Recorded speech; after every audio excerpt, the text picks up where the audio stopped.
नमस्कार, कृषि जागरण में आप सभी का स्वागत है। मैं हूं आपके साथ रूबी चक्रवर्ती और आज के क्विज कंपटीशन के सवाल के लिए हमारे साथ आखिर तक बने रहे। बढ़ेंगे हेडलाइंस की ओर। Amethi institute of organic agriculture ने उद्योग अकादमिक मीट का किया आयोजन। प्रधानमंत्री किसान सम्मान निधि को लेकर बड़ी घोषणा। एसकेएम ने केंद्र पर लगाया वादा खिलाफी का आरोप। 26 नवंबर को राजभवन तक करेगा मार्च। अरुणाचल प्रदेश के कृषि मंत्री श्री ताकी दागी ने जयरामपुर में कृषि विज्ञान केंद्र के प्रशासनिक भवन का उद्घाटन किया। सिरमौर के राजगढ़ ब्लॉक में एसबीआई जनरल की प्रधानमंत्री फसल बीमा योजना को लेकर पहल। दिल्ली विश्वविद्यालय के पूर्व कुलपति दीपक का बयान, कहा विज्ञान और प्रौद्योगिकी के बिना भारतीय कृषि समृद्धि नहीं हो सकती। केंद्रीय कृषि मंत्री नरेंद्र सिंह तोमर का बयान, कहा फसल उत्पादन और बागवानी में हरियाणा आगे। पपीते की खेती पर बिहार में मिल रही है 75% सब्सिडी, करे रजिस्ट्रेशन। तेलंगाना के राज्यपाल डॉक्टर तमिलिसाई सुंदरराजन ने हैदराबाद में कृषि विश्वविद्यालय कुलपतियों की बैठक में भाग लिया। तमिलनाडु के पेरम्बलूर और तंजावुर जिले के कई गांवों में फसल बीमा जागृति कार्यक्रम का आयोजन। पोल्ट्री टेक्नोलॉजी हैचिंग मशीन से 5 चूजों ने दिया जन्म। पंजाब एग्रीकल्चर यूनिवर्सिटी ने दालों की खेती पर दिया जोर। कश्मीर विश्वविद्यालय में डॉक्टर एजाज वानी को विशिष्ट वैज्ञानिक पुरस्कार से किया गया सम्मानित। वन स्टॉप सेंटर शोपिया का बड़ा कदम। राजस्थान में 15 लाख हेक्टेयर बढ़ा रबी का रकबा। बढ़ेंगे खबरों की ओर। Amethi institute of organic agriculture के कृषि विभाग ने हाल ही में अपने नोएडा परिसर में उद्योग अकादमिक मीट का आयोजन किया है। कार्यक्रम का उद्देश्य कृषि में स्नातक करने वाले छात्र को उद्योग जगत में लोगों से बातचीत और चर्चा कराना था। विभिन्न कृषि उद्योग के कई अन्य विशेषज्ञों ने सत्र में भाग लेने वाले सैकड़ों छात्रों के साथ अपने विचार साझा किए। धानुका के कमल कुमार से लेकर इफ्को के एग्रीटेक के प्रमुख मोरूप नामगल, रिलायंस रिटेल के शिशिर कुमार से लेकर कृषि विमान के शंकर गोयनका तक विभिन्न कृषि उद्योग के कई अन्य विशेषज्ञों ने सत्रों में भाग लेने वाले सैकड़ों छात्रों के साथ अपने विचार साझा किए। कृषि जागरण के संस्थापक एमसी डोमिनिक, जिन्हें अपना अनुभव साझा करने के लिए भी आमंत्रित किया गया था, उन्होंने अपने संगठन की कुछ पहलों के बारे में बात की। आइए सुनते हैं उन्होंने क्या कुछ कहा है। You might have seen any of event Krishi Jagaran conduct, whether we have a minister, anyone, the first speaker is always a farmer. Because unless we know what is his feelings, how can he give a solution to him? So what I want to tell my young generation, the people who can change the world, think of something different. We started creating FTJ. What is FTJ? Farmer the Journalist. You can go to our YouTube. You see many of them. We just started 2 months back. We trained 800 farmers as a journalist.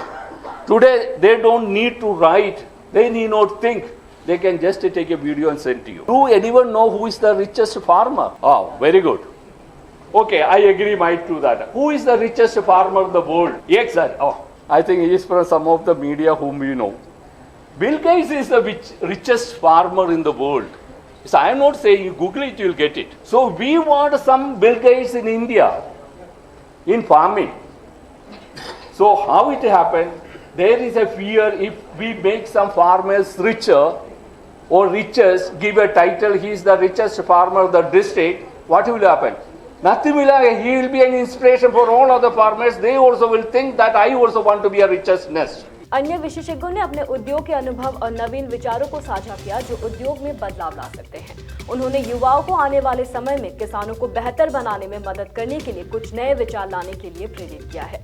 वही Amethi institute of organic agriculture के संयुक्त समन्वयक doctor Sangeeta Pandey भी मौजूद रही। Industry academy meet जो हमारा बहुत ही इंपॉर्टेंट एनुअल इवेंट है, जिसमें हम बच्चों को इंडस्ट्री से एक्सपोजर देते हैं। जैसा कि आपने देखा, आज एग्रो इंडस्ट्रीज बहुत सारी आई, तो बच्चों को ये पता चला कि इंडस्ट्री किस तरह से फार्मर्स को हेल्प कर रही है।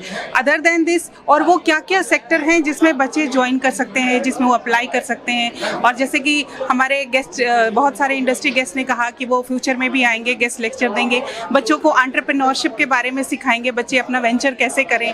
और अदर देन दिस कि वो कैसे एग्रीकल्चर में कैसे वो प्राइड लेना शुरू करेंगे। जैसे आज बिगेस्ट प्रॉब्लम क्या है कि बच्चे जो सर्दी का वो गूगल में जाना चाहते हैं, माइक्रोसॉफ्ट में जाना, पर कोई फार्म में नहीं जाना चाहता। आज की पीढ़ी की यही प्रॉब्लम है। 100 एकड़ की जमीन उनकी पड़ी है, पर कोई अपने खेत में काम नहीं करना चाहता। तो बच्चों में ये प्राइड डेवलप करना कि हमारे पास खेत है और we will do something there only, we will help our forefathers, our grandfathers. That value has also been given today through this Industry Academy Meet. प्रधानमंत्री किसान सम्मान निधि योजना के तहत सरकार किसानों को हर साल 6,000 रुपए की आर्थिक सहायता देती है। ये राशि किसानों के खाते में हर 4 महीने के अंतराल पर 3-3 किस्तों में भेजी जाती है। किसानों को 12 किस्तें ट्रांसफर की जा चुकी है। वही 13वीं किस्त अब जनवरी महीने के पहले सप्ताह में ट्रांसफर की जानी है। बता दें कि इस योजना का रजिस्ट्रेशन करते वक्त अगर आपने गलत जानकारी भरी है तो भी इस योजना की राशि आपके खाते में नहीं पहुंचेगी। अगर आप पीएम किसान योजना की लाभार्थी सूची में अपना नाम देखना चाहते हैं तो ऑफिशियल वेबसाइट पर जाकर लाभार्थी सूची में अपना नाम देख सकते हैं। यहाँ की वेबसाइट पर जाकर आधार नंबर, बैंक अकाउंट नंबर जरूर चेक कर ले। संयुक्त किसान मोर्चा एसकेएम ने ऐलान किया है कि वो राजभवन के लिए मार्च करेगा। उसने केंद्र सरकार पर वादा खिलाफी का आरोप लगाते हुए कहा कि 26 नवंबर को वो राष्ट्रव्यापी अभियान शुरू करेगा, जिसके तहत राजभवन तक मार्च निकाला जाएगा।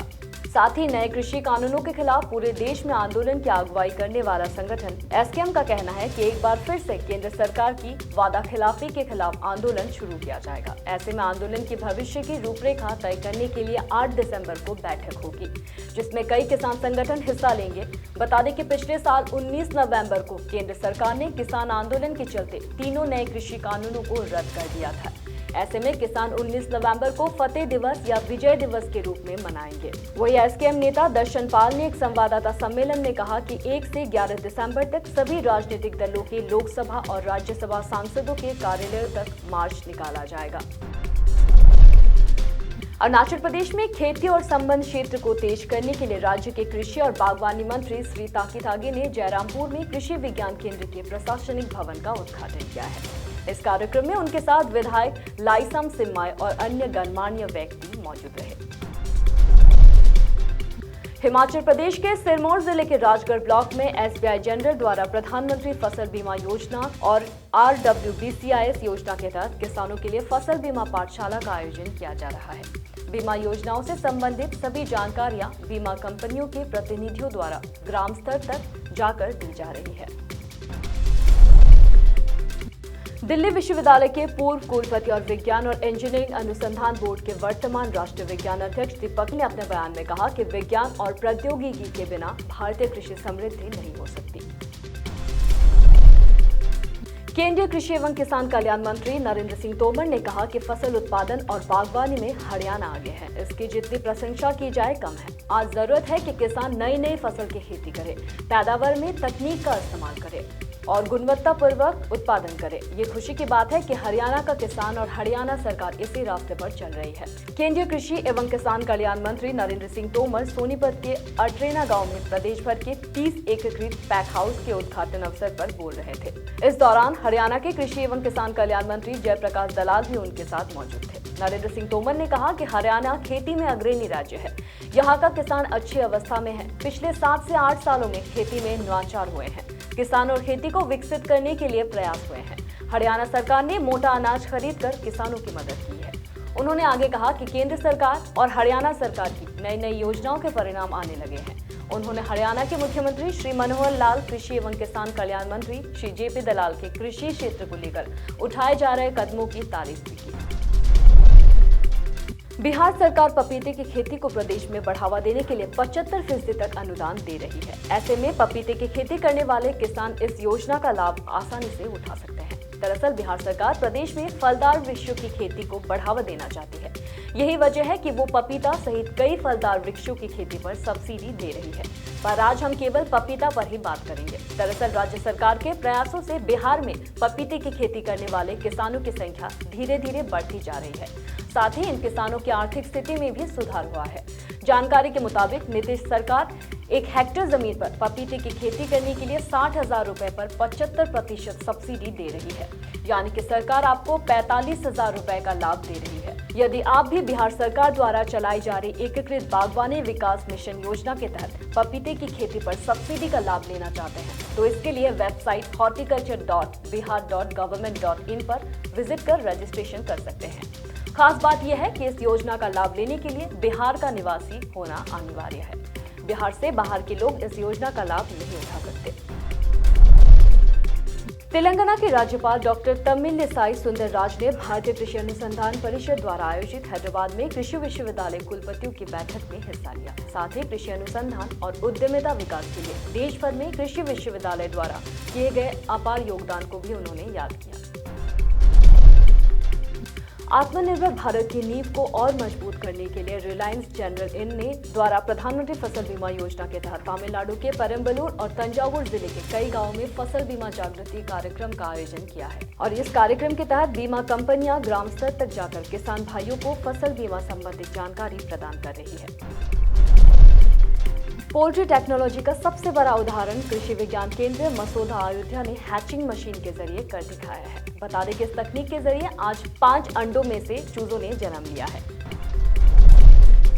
पंजाब कृषि विश्वविद्यालय ने दालों की खेती पर जोर दिया है, जो न केवल फसल विविधीकरण को सुरक्षित करता है बल्कि पौष्टिक सुरक्षा भी सुनिश्चित करता है। कश्मीर में भारतीय कृषि अनुसंधान परिषद और राष्ट्रीय कृषि सहकारी लिमिटेड द्वारा आयोजित कश्मीर विश्वविद्यालय में 3 दिवसीय अंतर्राष्ट्रीय सम्मेलन में डॉक्टर अजाज वानी को विशिष्ट वैज्ञानिक पुरस्कार से सम्मानित किया गया है। वन स्टॉप सेंटर शोपियां ने विभिन्न पंचायतों में अपनी मदद पहुंचाई और मानव सेवा से बढ़कर कोई भी धर्म नहीं है। आम भलाई के लिए काम करना सबसे बड़ा धर्म है। उत्तर प्रदेश और मध्य प्रदेश के साथ साथ राजस्थान में भी खाद की किल्लत हो गई है। यहाँ पर भी किसान खाद की एक बोरी के लिए जद्दोजहद कर रहे हैं। वही प्रदेश में खाद की किल्लत के लिए मुख्यमंत्री अशोक गहलोत की सरकार केंद्र सरकार पर आरोप लगा रही है। रिपोर्ट के मुताबिक राजस्थान में इस साल अच्छी बारिश के कारण रबी फसलों की बुआई में वृद्धि हुई है। कहा जा रहा है कि पिछले साल के मुकाबले इस बार 15 लाख हेक्टेयर अधिक भूमि पर रबी की बुआई की गई है। इसके बावजूद भी यूरिया और डीएपी की आपूर्ति जरूरत के हिसाब से नहीं हो रही है। इन दिनों ग्रामीण इलाकों में उर्वरक वितरण केंद्र के बाहर लंबी लाइनें देखी जा सकती है। बिहार के बांका में 22 और 23 नवंबर को कृषि यंत्रीकरण मेला लगने जा रहा है। इस मेले में 30 स्टॉल लगाए जाएंगे।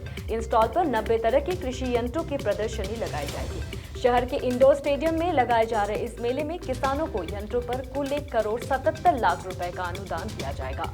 बांका कृषि अभियंत्रण के सहायक निदेशक मंटू कुमार ने बताया कि इन कृषि यंत्रों की खरीद पर 50 से 80% तक अनुदान मिलेगा।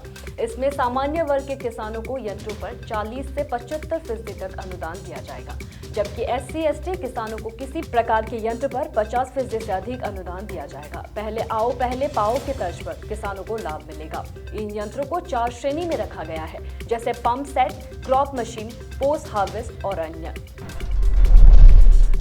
मल्टीप्लेक्स ड्रोन प्राइवेट लिमिटेड के मैनेजिंग डायरेक्टर श्री महेश जी शेट्टी ने MDPL टीम के साथ स्वदेशी रूप से विकसित कृषि ड्रोन को Leonard Senza Mangezi Malawi high commissioner of republic को प्रदर्शित किया।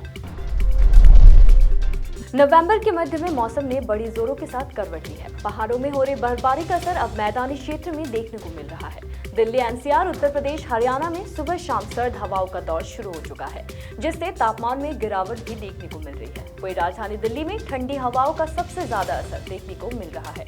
दिल्ली, NCR में पहाड़ों से आ रही बर्फीली हवाओं का दौर जारी है। हालांकि दिन के वक्त धूप खिली हुई है। वहीं दिल्ली वासियों को कोहरे में भी थोड़ी राहत मिली है। वहीं भारत मौसम विभाग की माने तो राजधानी में शुक्रवार का पारा गिरकर 10 डिग्री तक पहुंच सकता है, तो वही अधिकतम तापमान 26 डिग्री सेल्सियस रहेगा। वही 20 नवंबर तक बर्फीली हवाओं का दौर यूं ही चलता रहेगा, जिसके बाद तापमान 1 डिग्री तक बढ़ने की उम्मीद है। तो वही दूसरी तरफ दिल्ली की हवा खराब स्तर पर बनी हुई है। और आज FTP ऑर्गेनिक के क्विज कंपटीशन में आपके लिए सवाल है कि निम्न में से किस में विटामिन C मात्रा सर्वाधिक है। और आपके ऑप्शंस हैं नंबर 1 अमरूद, नंबर 2 नींबू, नंबर 3 मौसम्बी, नंबर 4 आंवला। तो देर किस बात की है, फटाफट से हमें इसका जवाब कमेंट करके जरूर बताएं। जीते FTP ऑर्गेनिक के डिस्काउंट कूपन्स और ढेर इनाम। फिलहाल कृषि जागरण में मेरे साथ इतना ही। खबरों का सिलसिला जारी रहेगा। देखते रहिए कृषि जागरण। धन्यवाद।